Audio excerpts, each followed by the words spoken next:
से आपका नाम निकलेगा? ठीक है, बच जाओ। क्या हमारे मुख से आपका नाम निकलेगा? तो भगवान ने कहा बिल्कुल सही कह रहे हो, नहीं निकलेगा। इतने दर्द में परमात्मा का नाम कौन लेगा? तो भक्त ने कहा कि फिर ये क्यों कहा जाता है अंतराम, कैसे आएगा? तो भगवान ने कहा कि मरते समय आवे ना आवे, लेकिन जब तक दर्द न हो, जब तक ये जीवन रहे, तब तक तुम हमारा नाम लो, और जब तुम्हारे प्राण निकल रहे होंगे तब मेरी जिम्मेवारी बनती है कि तुम्हारे मुंह से अपना नाम मैं लिवाऊंगा, चाहे जितना दर्द शरीर में हो। अगर जीवन में परमात्मा का नाम लिया जाता है तो मरते समय भगवान कहते हैं कि मैं अपना नाम उसके मुख से निकलवा लेता हूं, और ये भगवान की क्षमता है। किसी ने कहा कि क्या भक्तों के भी प्राण ऐसे ही निकलते हैं? तो कहा नहीं, भक्तों के प्राण तो ऐसे निकलते हैं जैसे सोने में कोई स्वप्न का दर्शन कर रहा हो, मानो भक्त स्वप्न में ही अपने प्राणों को छोड़ देता है और भगवान के उस परम लोक को प्राप्त करता है। ये विचारणीय है। इसीलिए तो आचार्य दोहा मानस में इसी का रूपांतरण है, राम चरण दृढ़ प्रीत करी, अमुख कीन तनु त्याग, और सुमन माल जिम कंठ ते गिरत न जाने नाग। जैसे हाथी के गले में यदि फूलों की माला पहना दी जाए और हाथी से पूछा जाए कि माला कहाँ गिर गई, तो हाथी बता ही नहीं पाएगा कि माला कहाँ गिर गई। जैसे हाथी के कंठ से वो माला गिर जाती है और हाथी नहीं जान पाता है, वैसे ही भगवान के भक्तों के हृदय से प्राण निकल जाते हैं। कब? जब स्थिति मृत्यु की आ जाती है तो उन्हें उस दर्द का अनुभव ही नहीं। और ये भगवान के नाम में सामर्थ्य है कि भगवान कितना भी कष्ट हो उस कष्ट का निवारण कर देते हैं। नाम लेत भव सिंधु सुखाही। अब हम चाहते हैं व्यास जी कि ये तो बहुत देर से बोले रहे हैं और हम भी बोल रहे हैं, तो अब आप भी कुछ बोले, है ना, और केवल संकेत के माध्यम से करते जो कि स्थिति में समझ रहे हैं, तो चरित्र के अनुसार भी संवाद होता चले, शास्त्र के अनुसार भी कुछ वार्ता हो जाए, क्योंकि ये जगह ऐसी है कि यहाँ कुछ छूटने न पावे, है ना। कहो लखन मुनिशील तुम्हारा, को नहीं जान विदित संसार। आपका शील महाराज कौन नहीं जानता है, आपका शील तो सारा संसार जानता है। एक बात बताएं, इस धरती पर जब हम खड़े होते हैं तो हमें ये पता ही नहीं चलता कि कितना समय निकल गया। क्या बात है? यही है रामचरित जे सुनत अघाई, तो रस विशेष जाना दिन नहीं। और मुझे लगता है कि अगर ऐसा होता रहे तो ये लोग बिल्कुल बिल्कुल ये यहाँ के तो कभी पूरे होने वाले ही नहीं श्रोताओं है। नहीं, यहाँ हमको भी एकदम जरा बैठ रहे हैं। हाँ, वो तो व्यवस्था ये है कि नहीं गड़बड़ किया। हाँ भाई, परंतु आनंद आ रहा। तो आनंद का विषय, जहाँ आनंद करने साक्षात होंगे वहाँ आनंद तो रहेगा ही। आनंद होंगे, आनंद आता। अब ये मार काट करके बिगाड़ना चाहते हैं लेकिन बिगड़ने वाला नहीं है। को नहीं जान विदित संसार, सारा संसार जानता है, संसार जानता है आपके विषय में कि माता पिता उड़े बहनी की। माता का कंठ काट दिया, पिताजी से वरदान मांग लिया, माता जी पुनः जीवित हो जाएं। संसार में माता पुत्र को जीवन देती है, लेकिन परशुराम जी ने माता जी को नया जीवन दे दिया, इसलिए माता किरण से उड़े हो गए।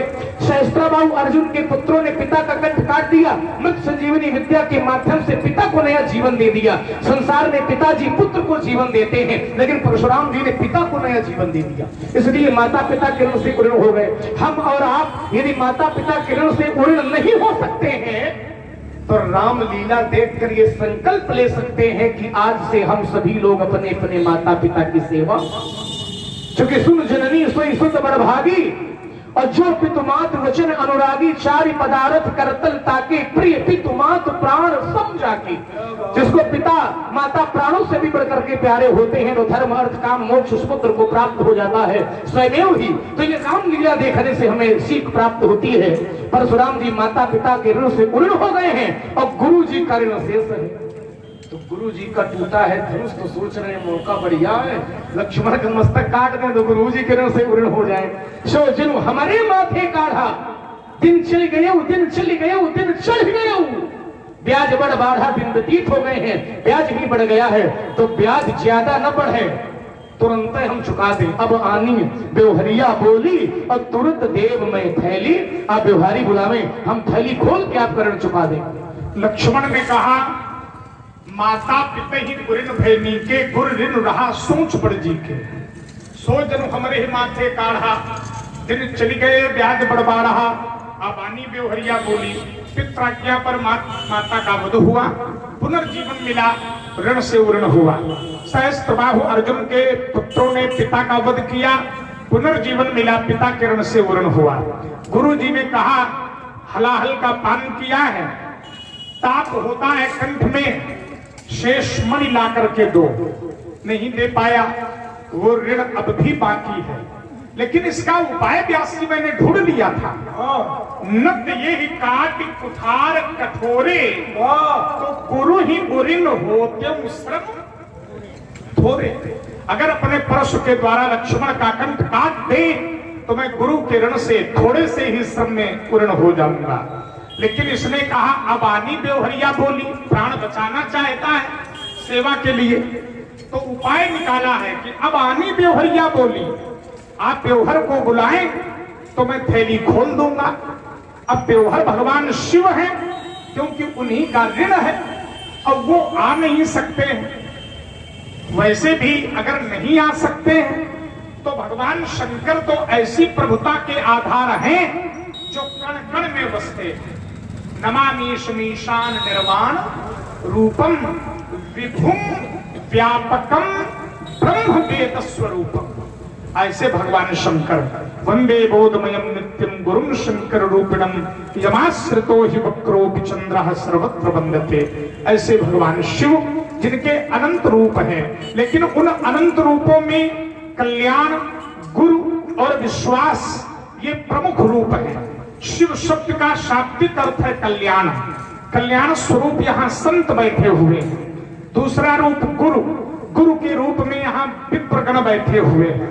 और तीसरा रूप है विश्वास, तो विश्वास के रूप में यहाँ भक्तगण बैठे हुए हैं।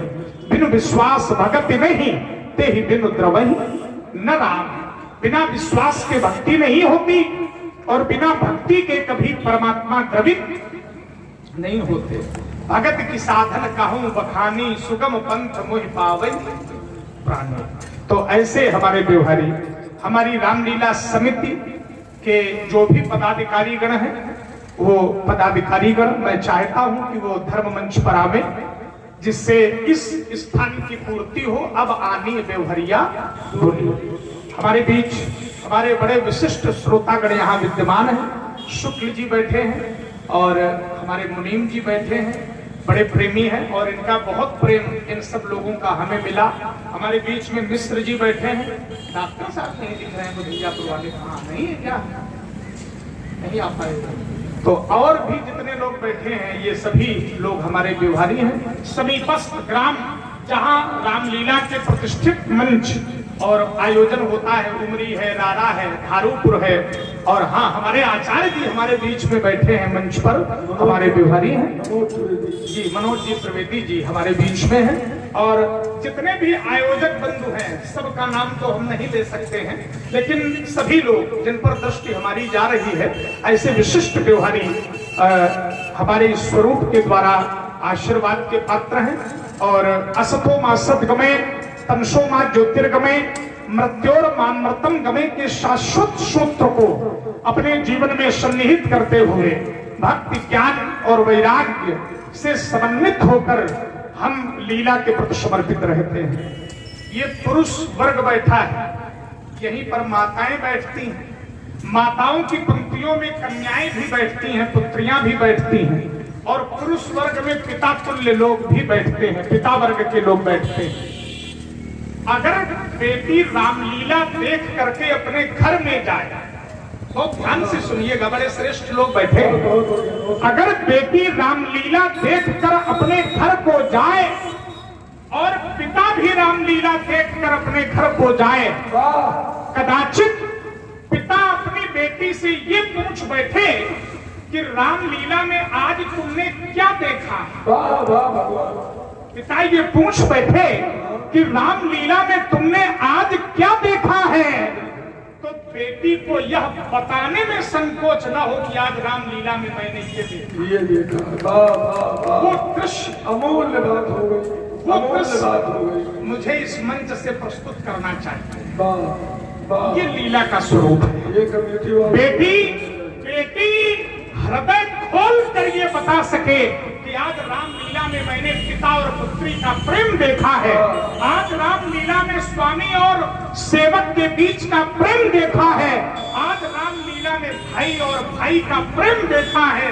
वो यह न कह पाए कि रामलीला में आज मैंने ये देखा तो है लेकिन मैं आपसे कह नहीं सकता। लीला का स्वरूप परशुराम जी की लड़ाई भी देखिए। और बताओ, इस बात परशुराम जी लड़ाई लड़ते हैं नहीं बेटा, ये तो लौकिक दृष्टि में है कि परशुराम जी लीला के विरोधी हैं।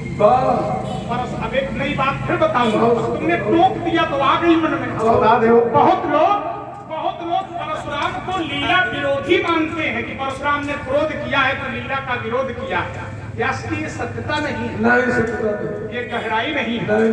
राम की कीर्ति रूपी नदी जिसका नाम है सरयू, उसमें जो चल बह रहा है वो परशुराम का क्रोध।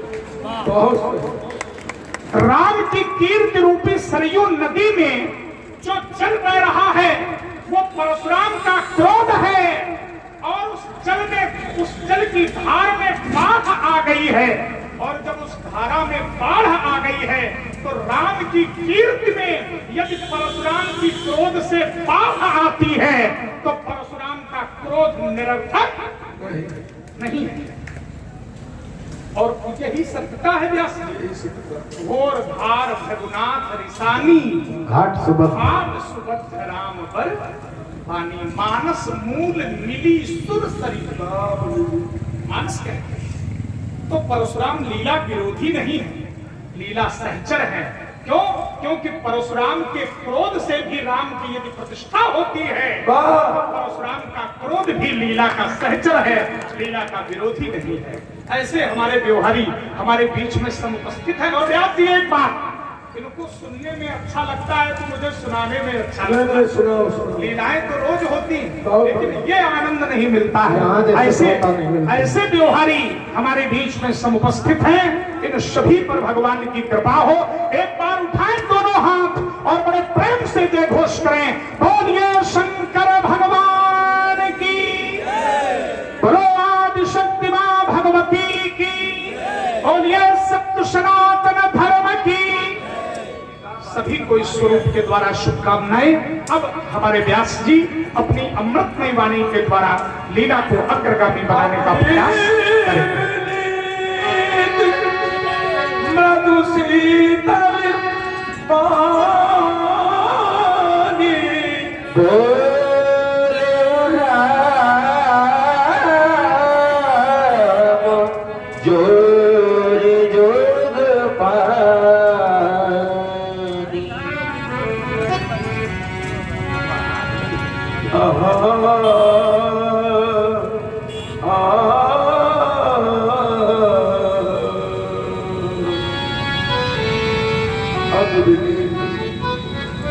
मृदु शीतल।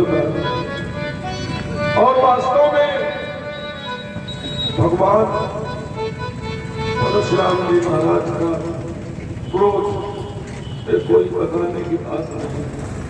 भगवान परशुराम जी का जो अवतार है वो आवेश होता है। नरसिंह भगवान का अवतार आवेश होता है, और जहाँ आवेश है वहाँ क्रोध। क्रोध भी करोड़ों प्रकार का है, एक दो प्रकार का क्रोध नहीं है, करोड़ों प्रकार का क्रोध। परिस्थिति में क्रोध आता है। जैसे हम आप लीला करके घर जाएं, अब दृष्टि पड़े कि जूठे बर्तन पड़े हैं, क्रोध आ जाए। है? कोई अपना सामान उठा के भाग गए, अब यहां मान लीजिए बैठे हैं, आनंद लोग ले रहे हैं, अब किसी की मोटरसाइकिल को लेके चल दे तो भागेगा नहीं, क्रोध नहीं करेगा। क्रोध करना पड़ता है। लेकिन भगवान परशुराम जी का जो क्रोध है वो धर्म मूलक, पाप मूलक नहीं है। और उस धर्म मूलक क्रोध को शांत करने के लिए केवल भगवान श्री राम की जरूरत। भगवान श्री राघवेंद्र सरकार अति विनीत मृदु शीतल पानी बोले राम जोरी जुग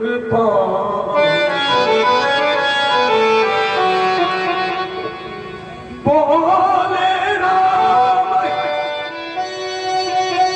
तेरे निहारा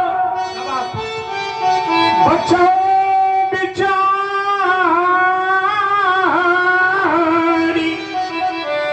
बंधु लघु तोरा। बचाओ बिचारी बंधु लघु तोरा। राम, मैं तुझे निर्देशित कर रहा हूं कि मैं लक्ष्मण को केवल इसलिए बचा रहा हूं क्योंकि ये तेरा अनुज है, राम का भाई है, राम से छोटा है, और राम से छोटा होने के कारण मेरे क्रोध का पात्र ये नहीं बन रहा है, मेरे द्वारा मृत्यु का पात्र नहीं बन रहा है, मैं इसलिए बचा रहा हूं। लेकिन इसका स्वभाव कैसा है? मन मलिन तन सुंदर कैसे रिस रस भरा कनक खट जैसे। मन का बहुत मलिन है, तन का बहुत सुंदर है, ठीक वैसे ही जैसे स्वर्ण के कलश में विष भर दिया गया हो, ऐसा इसका स्वभाव है। सोनी लक्ष्मण बिना से बहुत। अब लक्ष्मण जी को पता नहीं किस बात में आनंद आ गया, और महाराज श्री लक्ष्मण जी हंसे क्या, यहाँ तो बिहसे है। अब बिहसे में महाराज श्री लक्ष्मण जी की वाणी का रस स्वागत। बार बार महाराज हमें प्रसाद दिखा रहे हैं। भगुबर परश दिखावो मोही, आप हमें बार बार ये वर्षा दिखा रहे हैं। भगुबर परश दिखावो मोही विप्र विचारी। मैं तो ब्राह्मण जान करके आपको छोड़ रहा हूं। हम क्षत्रिय हैं, क्षत्रिय यदि सामने वाले के हाथ में अस्त्र शस्त्र देखते हैं तो फिर ललकार को सुन करके शांत नहीं बैठे। और मैंने आपके हाथ में फरसा धनुष बाण देखा था तो हमने कुछ कह दिया, लेकिन अब हम जब छोड़ रहे हैं तो केवल विप्र विचारी, ब्राह्मण जान करके छोड़ रहे हैं, क्योंकि ब्राह्मणों से लड़ाई हम नहीं लड़ते। हम क्षत्रिय हैं और आप ब्राह्मण हैं। क्षत्रिय 100 वर्ष का क्यों न हो जाए और ब्राह्मण बालक 10 वर्ष का क्यों न हो, तो ब्राह्मण बालक 10 वर्ष का उस 100 वर्ष के क्षत्रिय के लिए पिता के समान होता है। ऐसा क्यों? हम क्षत्रिय नहीं, ऐसा क्यों? कि 10 इसमें वर्ष कुछ विशेषता होगी। हाँ, अवश्य विशेषता के बिना कुछ होता ही नहीं। क्योंकि ब्राह्मण सभी वर्णों का गुरु होता है, ब्राह्मण सभी वर्णों में श्रेष्ठ होता है। ब्राह्मण क्षत्रिय से भी श्रेष्ठ है, ब्राह्मण वैश्य से भी श्रेष्ठ है, और परशुराम जी महाराज ब्राह्मण हैं, हम क्षत्रिय हैं। सच्चा क्षत्रिय वही है जो ब्राह्मणों का सम्मान करे, जो ब्राह्मणों की सेवा करे। ब्राह्मण क्षत्रिय से श्रेष्ठ क्यों होता है? हाँ, इस पर जो आपने तो बड़ा अच्छा तर्क दे दिया भाई। रक्त सब में एक है, मांस सब में एक है, शरीर की आकृति और आकार में परिवर्तन हो सकता है, लेकिन ब्राह्मण क्षत्रिय से वैश्य से श्रेष्ठ क्यों है? श्रेष्ठ क्यों? ये तर्क बनता है। और मुझे लगता है कि श्रेष्ठ इसलिए है कि शरीर का कोई भी अंग हो, चाहे भुजाएं हो, चाहे कमर हो, उरुप्रदेश हो, और चाहे पैर हो, लेकिन इन सब अंगों में मुख श्रेष्ठ होता है। ब्राह्मणों मुखवासी, मुख का महत्व अलग होता है। लेकिन एक बात है महाराज जी, मुख सर्वश्रेष्ठ तो है, लेकिन शरीर में जितने भी अंग हैं और उन अंगों में पंच कर्मेंद्रियां, पंच ज्ञानेंद्रियां और फिर 4 चीजें ऐसी हैं जो निराकार है, जैसे मन, बुद्धि, चित्त और अहंकार। बाकी जो 10 इंद्रियां हैं ये 10 इंद्रियां साकार हैं। और 10 इंद्रियों में जो कर्म इंद्रिय है और उस कर्म इंद्रिय में से जो कूड़ा कचरा जिस स्थान से निकलता है भस्म में, अगर वहां बवासीर हो जाए, अंग है, अंग तो वो भी है, लेकिन अगर उसमें बवासीर हो जाए, ये हृदय है जिस हृदय में भगवान का वास है, हृदय चतुर्भुज रूप दुरावा भूप क्या है भूप रूप जब राम दुरावा हृदय चतुर्भुज रूप, और वो हृदय चतुर्भुज रूप के स्थान में हार्ट होगा। और बहुत से लोग वर्तमान में हार्ट फेल में मर रहे हैं। तो जब हार्ट फेल होगा है, और उस समय सोचा जाए कि मुख की दवाई दे दी जाए, मुख को बढ़िया भोजन करा दिया जाए, मुख की पूजा कर ली जाए, तो क्या मुख की पूजा करने से हार्ट अटैक रुक जाएगा? लेकिन मुख से दवा तो मुख की पूजा से दवा तो खाई जाए। हाँ, मुख की पूजा से हृदय, शायद मुख की दवा न काम कर। अरे हम बता रहे हैं, हम बता रहे हैं मुख से हृदय का उपचार हो सकता है जी। ध्यान देना, जैसे हृदयाघात हो जाए तो क्या मुख का सहयोग होगा? नहीं होगा, नहीं होगा। लेकिन अगर उसी मुख के माध्यम से आप गायत्री मंत्र को प्रातः काल और संध्या काल दोनों कालों में जपते हैं, तो गायत्री शब्द का अर्थ ही ये है कि वो हमारे हृदय की रक्षा करती है। और अगर गायत्री मंत्र का जप व्यक्ति प्रातः काल और सायंकाल दोनों संध्याओं में करता है, और जब तो मुख के माध्यम से ही होता है, तो ये मुख ही प्रधान माना गया है समस्त अंगों में। मुख के माध्यम से अगर गायत्री मंत्र का जप अनवरत होता है, तो फिर हृदयाघात कभी भी होने वाला। तो क्या सभी मानव प्राणी गायत्री मंत्र करेंगे? ना, ब्राह्मण कर सकता है, क्षत्रिय वैश्य ब्राह्मण कर सकता है, लेकिन अन्य क्या नहीं है? क्या जितने लोग हैं उनके लिए भी उपाय है, सभी, हाँ, सबके लिए है, कुछ ना कुछ तो सबके लिए है। जैसे के लिए बताइए दवा, ब्राह्मण के कोई लिए एक थोड़ी है कि नहीं? नहीं, ब्राह्मण के लिए दवा हो, नहीं, अन्य जाति के लिए कोई दवाई नहीं। व्यासी केवल ब्राह्मण के लिए गायत्री नहीं है, क्षत्रिय के लिए भी गायत्री है, वैश्य के लिए भी गायत्री है, और चौथे वर्ण के लिए यदि गायत्री नहीं है तो कंठी है। अगर वो चौथा वर्ण अपनी कंठी को धारण करता है तो कंठी के माध्यम से हृदयाघात नहीं होता। दूसरी मुख के माध्यम से यदि यज्ञोपवीत को मंत्र के माध्यम से हम बाएं कंधे पर धारण करें, तो यदि बाएं कंधे पर यज्ञोपवीत होता है तो यज्ञोपवीत की गंध सदैव हृदय पर रहनी चाहिए। यदि शुद्ध यज्ञोपवीत हम धारण करे हैं और मंत्र के माध्यम से धारण करे हैं, तो यज्ञोपवीत हृदय का कवच बन करके हृदय की रक्षा करता है। उस व्यक्ति को कभी हृदयाघात नहीं हो सकता है जो जनेऊ पहनता है, और जो जनेऊ नहीं कंठी धारण करता उसके लिए कंठी की व्यवस्था है। तो ये सब महिमा है, कहीं न कहीं बिना मुख के ब्राह्मणोस्य मुखमाशीत बाहु राजन्यः कृतः उरुह तदस्येद वैश्यः पदभ्याम शूद्रो जायत। एक बात आपने बहुत अच्छी बताई कि सब में रक्त वही है ना, आदि, लेकिन फिर ये अलग क्यों है? होता है महाराज अलग। रक्त भले ही वो देखने में जैसे भले विशेषता में अलग है, लेकिन रक्त सबके अलग अलग है, विशेषता अवश्य कहीं न कहीं। जब रक्त की कमी हो जाती है तो फिर रक्त का ग्रुप मिलाया जाता है। रक्त की जब कमी होती है तो रक्त का ग्रुप, और रक्त का ग्रुप मिलेगा केवल उसके गोत्र से। अन्यथा ऐसा नहीं है कि अब हमारे रक्तचाप हो जाए, रक्त की कमी हो जाए और कह दिया जाए कि नहीं प्याज की का जो कमला बजाता है इसका रक्त, तो इसका रक्त लगा दिया जाएगा तो हम आ जाएगा। तो कहने का तात्पर्य देखने भले ही एक जैसे लगे लेकिन अंतर होता है, विशेषता होती है। जैसे बंदर देखने में बहुत एक जैसे हो सकते हैं लेकिन हनुमान की विशेषता अलग रहेगी। नदियों में जल अलग अलग एक जैसा जल हो सकता है लेकिन गंगा की विशेषता अलग रहेगी। पशु संसार में बहुत हो सकते हैं, रक्त सम्य हो सकता है, चार पैर बहुत पशुओं के हो सकते हैं लेकिन गाय माता की विशेषता अलग होती है। ऐसे ही देखने में मनुष्य बहुत से लग सकते हैं एक जैसे लेकिन ब्राह्मण की विशेषता अलग।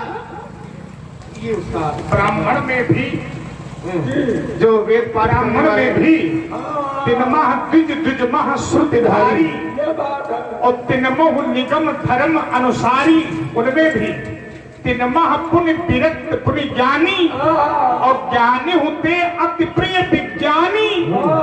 अंत में तो यहाँ तक कह दिया अखिल विश्व यह मोरी उपाया, सब पर मोरी बराबर दाया, लेकिन पुरुष नपुंसक नारी वा जीव चराचर कोई, तो सर्व भाव भज कपट तज मोहि परम प्रिय सोई। आपने कहा तिनमा श्रुतिधारी वेद पाठ करने वाले ब्राह्मण चाहे जैसा हो। आचार्य कहते हैं सापत ताड़ुत परुष कहंता और विप्र पूज्य असगावई संता, पूजी विप्र शकल गुणहीना लेकिन शूद्र न गुणगण ज्ञान। ब्राह्मण चाहे जैसा हो पूजनीय होता है। इसमें एक तर्क है, बिल्कुल तर्क तो बनेगा ही कुछ न कुछ। सकल गुणहीना आपने कहा तो सकल माने सब गुण, तो जब कौनो गुण नहीं है ब्राह्मण में, केवल ब्राह्मण कुल में जन्म लिया और ब्राह्मण का कोई गुण नहीं है तो फिर कैसे वो पूजनीय है जब उसमें कोई गुण नहीं। भाई बहुत से लोग हैं जो रामलीला या कहीं प्रयास करके नहीं करते और नाम से उनको प्यारी कहा जाता है, देहातों में चले जाते हैं जिन्हें मरियल आदमी है लेकिन उसको मरियल को लोग उपहास में दरोगा जी कहते हैं। देखिए एक आचार्य जी का मत है व्यास जी महाराज, भाई सकल गुणहीना, सकल गुणहीना इसको स्पष्ट करिए। जैसे चिता सकल माने सब, चिता कोई गुण नहीं है तो फिर वो पूजनीय कैसे जाना जाएगा समाज में कि ये ब्राह्मण। इसका अर्थ बता रहे हैं जैसे चिता की आग छोटी से छोटी चिंगारी क्यों न हो अपवित्र होती है लेकिन वो छोटी, वैसे अर्धाली जो है वो पूजी विप्र शील सकल शील गुणहीना, शील गुणहीन कहीं शकल भी है कहीं कहीं शील गुण भी है। पाठांतर है कहीं है, पाठांतर है कहीं कहीं क्या अपने घर से रामायण बना के लाया। घर से क्या रामायण, क्या हमें पता नहीं, हमने शील भी कहा शकल भी कहा, नहीं सकल नहीं है, शील गुणहीना। बाद में आपने कहा हाँ पूजी विप्र शील गुण, शील गुणहीना है, सकल गुणहीना नहीं है। अगर 9 गुण ब्राह्मण में होते हैं, हाँ। 9 गुण में अगर शील नहीं है, शील की जगह में क्रोध है तो वो ब्राह्मण पूजनीय है। ऋजु तपस्वी संतोषी क्षमा शील जितेंद्रिय ये बात है। दाता दानी दयालुश्च ब्राह्मणों 9 गुणा। ये बात ये ब्राह्मणों के 9 गुण हैं और इन 9 गुणों में अगर वो नहीं भी है तब भी वो पूज्य है। जैसे आप पूजी विप्र शील गुणहीना। जैसे आप परशुराम के जीवन में शील नहीं है क्योंकि क्रोध है लेकिन फिर भी अब हम अपने मुंह से न कहेंगे कि हम पूजनीय हैं। अपने मुंह से बड़ी प्रशंसा अच्छी भी नहीं होती आते भी नहीं मृदु शीतल पानी बोले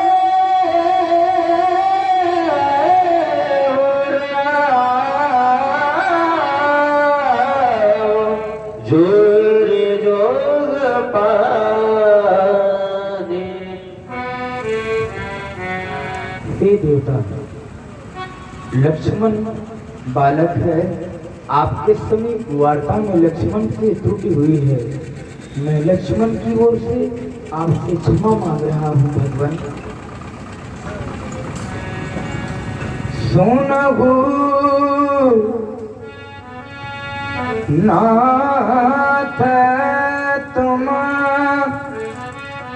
सहज सुजाना,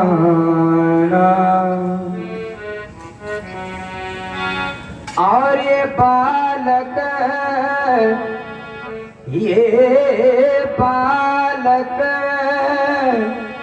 वचन करिए नहीं काना बर रे बालक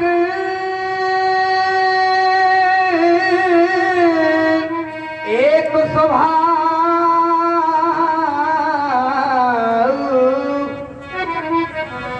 इन संत विदु सही तेही नाई कछु काज बिगारा अपराधी मैं नाथ तुम्हारा कृपा को वध बंधव गोसाई मुँह पर करिए दास की नाई कहिए जेगी बिधेर से जाई मोने नायक सोई करो पाई कहा मुनि कहा मुनि राम गाय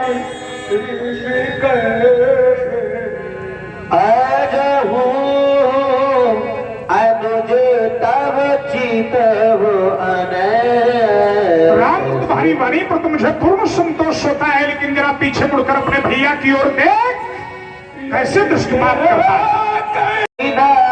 तो मैं कहा हट जाओ राम, अगर आज सही रात में मैंने परश का प्रहार न कर दिया तो मेरा क्रोध व्यर्थ हो जाएगा। राम, क्रोध व्यर्थ हो जाएगा।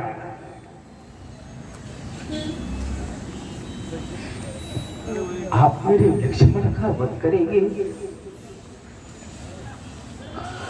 मैं अयोध्या कौन सा मुंह लेकर के जाऊंगा भगवान, क्योंकि जब हम दोनों बंधु अयोध्या से चले थे उसके पूर्व अपनी माँ के समीप आशीर्वाद प्राप्त करने पहुंचे। माँ ने कहा राम वन को जा रहे हो? मैंने कहा हाँ माँ। क्या ये लक्ष्मण भी? फिर मैं लक्ष्मण का हाथ तुम्हारे हाथों में सौंप रही हूँ, और जिस प्रकार से मेरे हृदय के टुकड़े को लिए जा रहे हो उसी प्रकार मुझे वापस कर देना। और यदि आज आपने मेरे भैया का वध कर दिया तो मैं अयोध्या कौन सा मुंह लेकर के जाऊंगा भगवान? बिना लक्ष्मण के जब मैं अयोध्या जाऊंगा और जब मेरी माँ श्रवण करेगी कि मेरा राम आया है, दौड़ करके मेरे समीप आ जाएगी और मुझको अपने हृदय से लगा देगी। मेरे संग में जब लक्ष्मण को नहीं देखेगी माँ, मुझसे पूछ बैठेगी राम लक्ष्मण कहाँ है? क्या भगवान मैं अपनी मैया से या कह दूंगा आदरणीय श्री मनोज त्रिवेदी जी हिंदू महासभा, आपने 50 रुपए भगवान श्री राम जी के श्री चरणों में भेज दिया है। धन्यवाद। आपके लक्ष्मण श्री परशुराम जी के परश के द्वारा नहीं भगवान नहीं।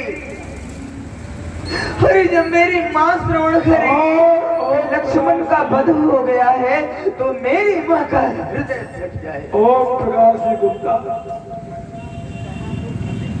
अलमापुर दमापुर फतेह, आपने 100 मुद्राएं भगवान श्री राम जी के चरणों में भेज दिया है। आप जानते हैं वो सारे अयोध्या वासी यही कहेंगे कि निकाल दो इस हत्यारे राम को अयोध्या के बाहर। अरे इसने तो अपने पीछे अपने भाई का वध करवा डाला। भाई के वध का कलंक लेकर के मैं संसार में जीवित नहीं रह सकता भगवान, नहीं रह सकता। श्रवण करे मेरी मां के कहे हुए अनमोल वचन भगवान। क्या कहा तो तुम्हारी मैया ने राम? अपना स्टाफ गोवर्धन सेठ, आप जयरामपुर नगर के निवासी हैं। आपने भी एक गीत सुनाया भगवान श्री राम जी के चरणों में किया गया।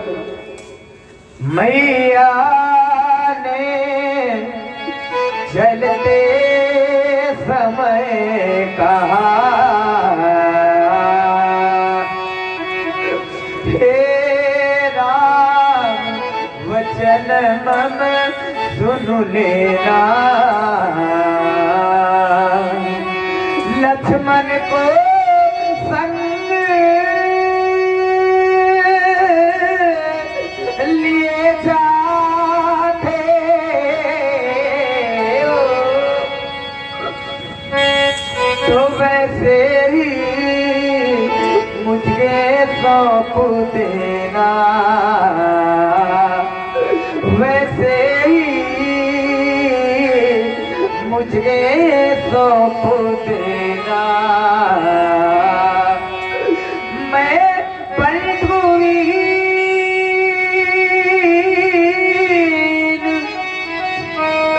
नाथ कैसे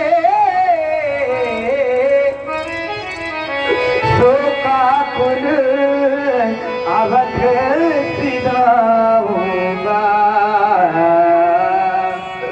और जब मैं अयोध्या जाऊंगा भगवान, तो माँ पूछेगी मेरा लखन कहाँ, तो क्या कह कर समझाऊंगा। लक्ष्मण का वध करेंगे आप, मेरे सिर पर कलंक लग जाएगा भगवान। भाई के वध का कलंक लेकर के मैं संसार में कहाँ जाऊंगा। और सैलानी कमानी मिस्त्री साहिब, आपने 50 रुपए भगवान श्री राम जी के चरणों में, और श्री डॉक्टर धर्मराज जी मिश्रा जिनके सौजन्य से बहुत बड़ी दिव्य रामलीला ग्राम धारोपुर में महाशिवरात्रि शिवरात्रि के उपलक्ष्य में होती है। और साथ में हरि हार्डवेयर जयराम नगर बस स्टॉप के निवासी हैं आप, और राम विलास, इन्होंने भी सामूहिक रूप से 51 मुद्राएं राम जी के चरणों में प्रदान किया है। बहुत बहुत धन्यवाद। यदि आप लखन को मारोगे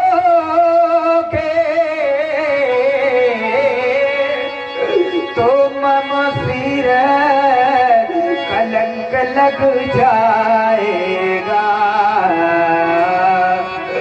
और ये कहाँ का न्याय है भगवान, ये तो मुझसे पीछे आया है क्या, ये मुझसे पहले जाएगा। बड़े भाग्यवान होते हैं वह लोग जिन पर ईश्वर की कृपा है, और ईश्वर की कृपा से उन्हें भाई मिले हैं। भाई उनसे भी बढ़कर के भाग्यवान वह लोग हैं जिन्हें परमात्मा ने भाई दिए हैं, और भाइयों भाइयों में अपार प्रेम है। अरे अभागे तो वह लोग हैं जिन्हें परमात्मा ने भाई तो दे दिए हैं, किंतु भाइयों भाइयों में प्रेम नहीं है। लक्ष्मण मेरी दूसरी भुजा है भगवान, लक्ष्मण मेरी दाहिनी भुजा है, क्या फिर भी आप मेरे लक्ष्मण का वध करोगे? कट गई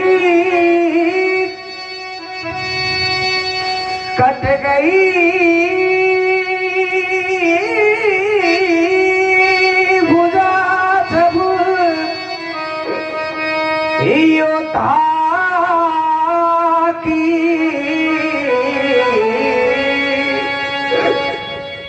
तो फिर रण में रही कमान कहाँ, रण में रही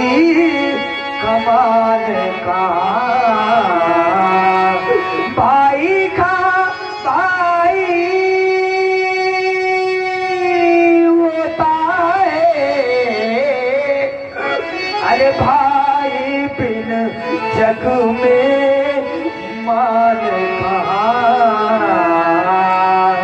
हमारा ध्यान आपकी ओर से हट करके पुनः अपनी माँ की ओर चला गया। भगवत माँ ना जाने कितने कष्ट सहती अपने पुत्र को पालने में। माँ के ऋण से पुत्र कभी नहीं ऋण हो सकता। माँ का इतना बड़ा बलिदान, जब पैदा होता पुत्र कोख से माता अपना ध्यान बुलाती है, और यदि ललना पलना पर जाग पड़ा तो जननी चुटकी चटका। पुत्र वियोग क्या होता है? अरे कोई उस माँ के हृदय से जाकर के पूछ ले जिसने अपना पुत्र खोया है। माँ की ममता जब किसी से रूठ जाती है, माँ की ममता जब किसी से रूठ जाती है, अरे तो नरक में वास होता है उसका, और वो जन्नत छूट जाती है। जाने कितने कष्ट सहे होंगे मेरी माँ ने भगवत, फिर भी आप मेरे भैया का वध करोगे। कट गई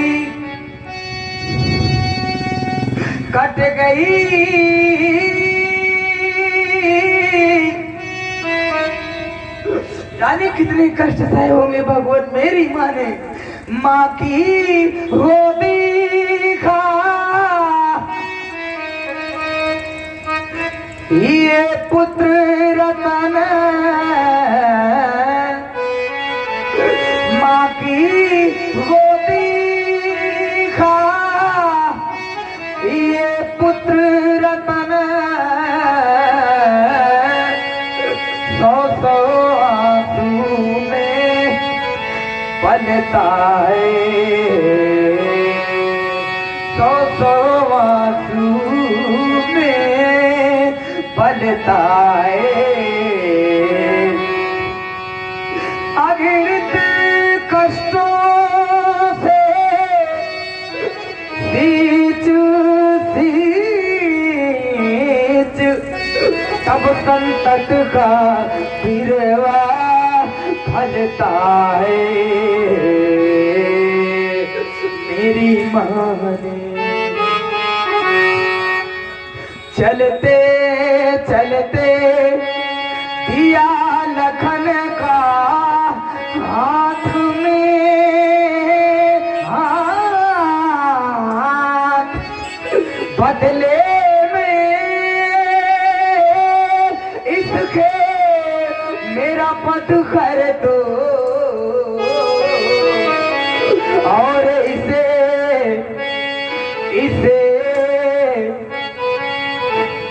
छोड़िए ना।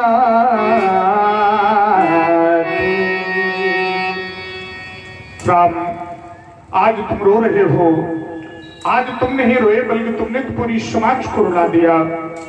जब मैंने अपने परशु के द्वारा लक्ष्मण का वध करना चाहा, तो तुम अपने प्राणों की आहुति देना चाहते हो। राम, धन्य है यह भ्रातृ प्रेम।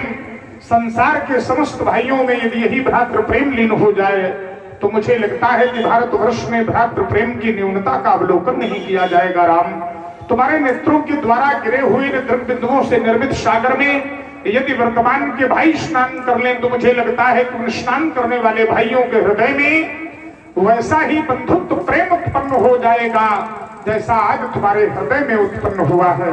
मत रो राम, मत रो राघो। हे राम, जो यदि और रोए तो हृदय फट जाएगा। मत बहाओ अश्रु राघव, वरना जगत बह जाएगा। आज धरती रो रही है, रो रहे हैं भक्त सारे। अश्रु मत डालो विभो, बन जाएंगे तत्क्षण अंगारे। राम शोका नल में तुम्हारे यह राम ही दह जाएगा। मत बहाओ अश्रु राघो वरना जगत बह जाएगा। भाइयों का प्रेम पावन आज तक देखा नहीं। अतुलनीय अनुराग पावन यह आज तक देखा नहीं। रामो यह तरुण क्रंदन यह राम नाश पाएगा। मत बहाओ अश्रु राघो वरना जगत बह जाएगा। इसलिए सुनो है राघवेंद्र, ले जाओ अपने इस भैया को, जैसे लाए थे दे देना। ले जाकर अपनी मैया को ले जाओ राम, ले जाओ।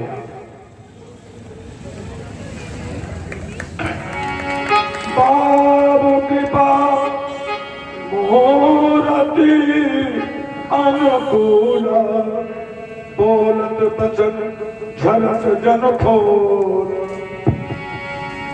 कृपा की वयुशली मूर्ति अनुकूल हो गई। जो परशुराम ने मारने काटने की बातें कर रहे थे अब बोल रहे हैं, तो ऐसा लग रहा जिससे फूल बरस रहे हैं। अब इन्होंने दे दी ये प्राणों की भिक्षा, तो हम और थोड़ी दे देंगे शिक्षा चुकी करनी है प्रतीक्षा। इसलिए हम एक ऐसी बगिया बनाएंगे जिसके सुगंध चारों दिशाओं तक फैलेगी, पूरब पश्चिम और उत्तर दक्षिण तक। वो बगिया हम बनाएंगे। ये पूरब पश्चिम उत्तर दक्षिण और फलवारी एक लगाऊंगा और घोर महेंद्राचल पर्वत तक क्यारी सुघर बनाऊंगा। फिर भांति भांति के फूल लगा वनमाली मैं बन जाऊंगा और तुमको भी बाबा जी एक सुंदर फूल बनाऊंगा। पर फूलोगे जब फूल फूल करे तब तुमको समझाऊंगा। और नहीं मानोगे यदि कहना तो फिर तुमको तोड़ गिरा दूंगा। रह जाओगे मुनिजू भू पर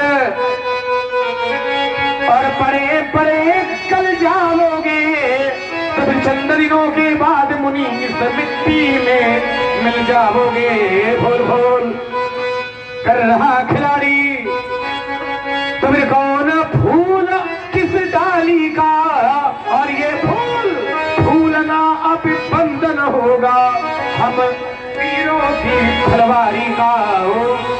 लक्ष्मण कह रहा है कि हम क्यारी लगाएंगे, बगिया लगाएंगे। अरे भाई, तुम्हें बगिया लगाने की जरूरत कब से पड़ गई है? तुम्हारे पास तो एक ऐसा फूल है जिसके पास ऐसा फूल हो कि जिसका प्रत्येक अंग फूल हो और फिर वो बगिया लगा दे, तो बगिया की आवश्यकता नहीं। तुम्हारे पास तो ऐसा पुष्प है, कैसा? नव कंज, लोचन कंज, मुख कर कंज, पद कंजारुणम, कंदर्प अगणित अमित छवि नव नील नीरज सुंदरम। सामान्य पुष्प नहीं है, व्यास की नीला कमल है। नीला कमल, नील सरोरुह नील मणि नील नीरधर श्याम। जब ऐसा पुष्प है तो तुम्हें बगिया लगाने की आवश्यकता नहीं है। मेरा कहना है, क्या कहना है? ये फूल फबीले नीले पीले, फूल फबीले नीले पीले, यह लाल गुलाबी होते हैं और गंध इन्हीं में होती है। कुछ तो निर्गंधी होते हैं फूलों में, इन फूलों में लखन लाल, इन फूलों में लखन लाल। तुम बतला दो परिचय और सुधार से कर लेंगे हम मधुपराग का भी निश्चय। ये फूल फूल कर रहा खिलाड़ी, फूल फूल कर रहा खिलाड़ी, कौन फूल किस डाली का, और ये फूल फूलना बंधन होगा अब शिव भक्तों की फुलवारी का। कह रहे तुम्हें बगिया लगाने की आवश्यकता क्या है, तुम तो ऐसे फूल के पास हो जहाँ नवकंज लोचन ये आदि आदि सब सुना दिया। ये तो वही बात हो गई, कोई भक्त भगवान को भोग लगावे। अब ये कहे कि बताओ भक्त तुम भगवान को क्या भोग लगा रहे हो, ये सब तो इन्हीं का है, सब कुछ भगवान का ही है। लेकिन भक्त फिर भी अपने भगवान को भोग समर्पित करता है, भोग लगाता है और स्वयं प्राप्त करता है। हमारे भैया वो फूल हैं, लेकिन भावना की धरती पर जब भक्त खड़ा होता है तो वो अन्यत्र पुष्प या इधर उधर के पुष्प भी भगवान के चरणों में समर्पित करता है और करना चाहिए, इसमें कोई बुराई भी नहीं है। उन फूलों में हम नहीं महाराज जिनमें आप हमारी गणना कर रहे हैं। फूल तो बहुत है, सबको ब्रह्मा जी ने बनाया है, जितने फूल है सबको ब्रह्मा ने बनाया है, लेकिन कमल के फूल को ब्रह्मा ने नहीं बनाया है। और कमल का फूल तो इस समय घर घर में व्याप्त है, सर्वत्र व्याप्त है। इसीलिए व्याप्त है क्योंकि रामचंद्र कृपालु भजमन हरण भव भय दारुणम नव कंज लोचन कंज मुक्कर कंज पद कंजारुणम। कंज माने ही होता है कमल, और कमल की ओर चलने में ही भलाई है।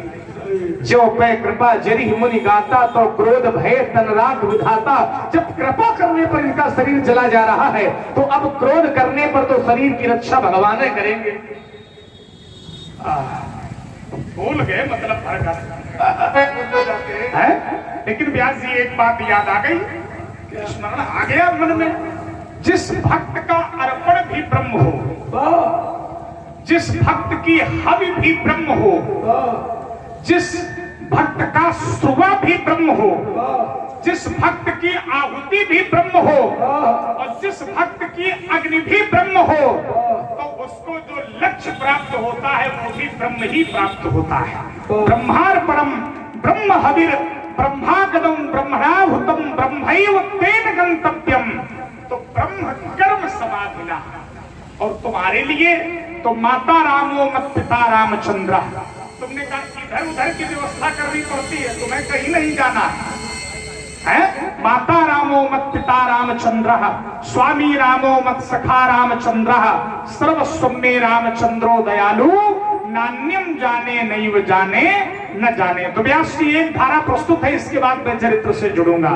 और धारा क्या है, शंकर जी के चरणों में समर्पित है। श्रम का बहता, श्रम का बहता जहां पसीना, श्रम का बहता जहां पसीना, ये फूल वहीं खिल जाते हैं। और मेहनत की फुलवारी में कुछ नाम अमर हो जाते हैं। खंडहर में उपजे गुलाब, खंडहर में उपजे गुलाब, यश से वंचित हो जाता। और गमले में नाग फनी वाला कांटा चर्चित हो जाता। इसलिए लक्ष्मण मत बनो फूल, इसलिए लक्ष्मण मत बनो फूल, फूलों में भरी निराशा। और उसी निराशा के अंत में वह छिपी हुई परिभाषा। अब उस पुष्प से मिलने का क्या उपक्रम है, ये प्रस्तुत हो।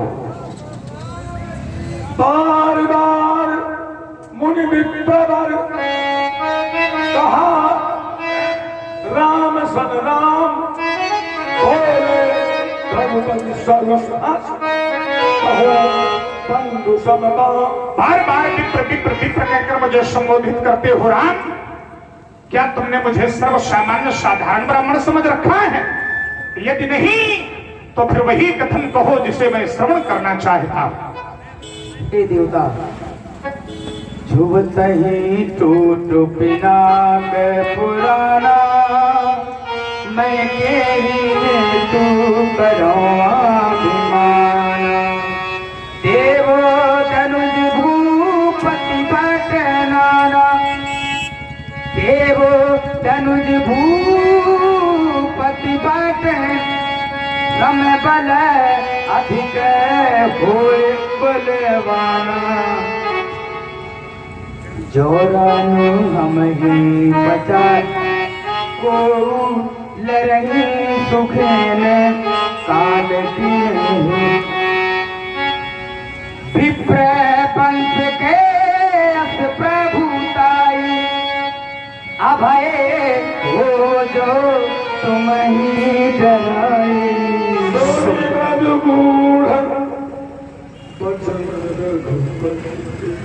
उघरे पटल परशुधर मति। राम तुम्हारी वाणी के द्वारा, तुम्हारी वाणी के द्वारा स्मरण हुआ वही स्थल जहां मैं 5 वर्ष की अवस्था में चक्रतीर्थ नामक स्थान पर तपस्या में रखा। भगवान नारायण ने सारंग धनुष देकर कहा था त्रेता के मध्य में उतार लूंगा। परीक्षार्थ सारंग धनुष प्रस्तुत है।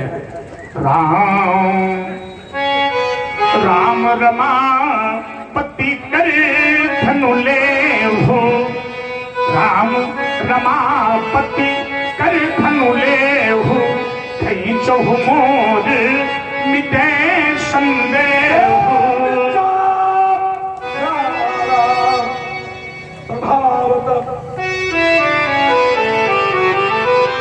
पुलक प्रफुल्लित अनंत ब्रह्मांड नायक परमात्मा परब्रह्म परमेश्वर परिपूर्णतम आनंद घन सच्चिदानंद घन भगवान श्री राम एवं शेषावतार श्री लक्ष्मण प्रभु श्री राम, आपका ये है अवतार। मैं परशुराम आपकी वंदना करता हूँ। ओम ध्येयं सदा परिभवग्न भीष्ट दोहम, तीर्थास्पदं शिव विरिञ्चिनुतं शरण्यं, भक्त्यार्तिहं प्रणतपाल भवाब्धिपोतं, वन्दे महापुरुष ते शरणारिविन्दम्। दुर्वातलं दुदतनुं करुणाब्जनेत्रम्, हेमाम्बरं वरविभूषणभूषिताङ्गम्, कन्दर्पकोटिकमनीय किशोरमूर्तिम्, पूर्तिं मनोरथ भवां भज जानकीशम्, पूर्तिं मनोरथ भवां भज जानकीशम्। प्रभु जय रघुवंश बनज बन भानु, जय रघुवंश बनज बन भानु, दहन दनुज कुल दहन विषाणु, जय सुरदीप धेनु हितकारी, जय सुरदीप धेनु हितकारी, जय मदमोह कोह भ्रमोहारी, जय मदमोह कोह भ्रमोहारी, विनयशील करुणा गुण सागर, जयति वचन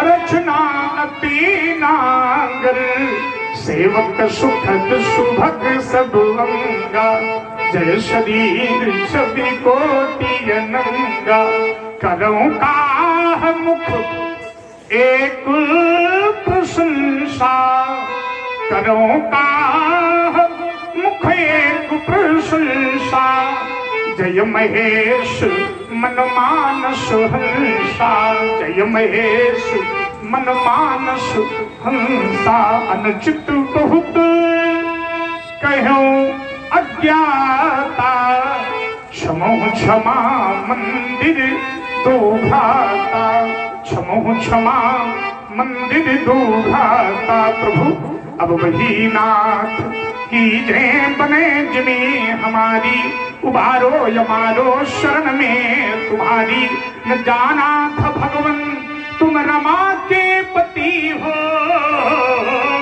न जाना था जगो की अंतिम गति हो नहीं है लखन दोषीश में तुम्हारा हुआ है वही जो था मैंने विचारा नहीं थी किसी की इसमें ये इच्छा पर ब्रह्म की थी हमें लेनी परीक्षा तुम्हें नाथ योगेंद्र पूर्णो खरारी उबारो यमारो शरण में तुम्हारी हे राम तुम्हारी जय होवे हे लखन तुम्हारी जय होवे शंकर मन मानुष के मराल हे राम तुम्हारी जय होवे हे जगधार शेषावतार हे लखन तुम्हारी जय होवे कौशल्या के प्राण प्यारे हे राम तुम्हारी जय होवे सुमित्रा के आंखों के तारे हे लखन तुम्हारी जय होवे हे शिव स्वरूप गोदिज रक्षक हे राम तुम्हारी जय होवे शत्रुओं के तुम हो भक्षक हे लखन तुम्हारी जय होवे हे राम तुम्हारी जय होवे हे लखन तुम्हारी जय होवे।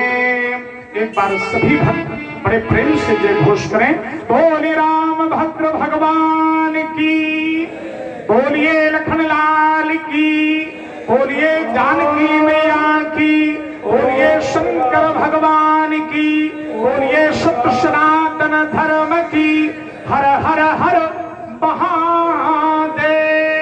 ओम प्रकाश गुप्ता आपने 100 मुद्राएं भगवान परशुराम जी भगवान राम जी भगवान लक्ष्मण जी भगवान व्यास जी चारों पात्रों के लिए आपने 100 मुद्राएं भेंट किया है।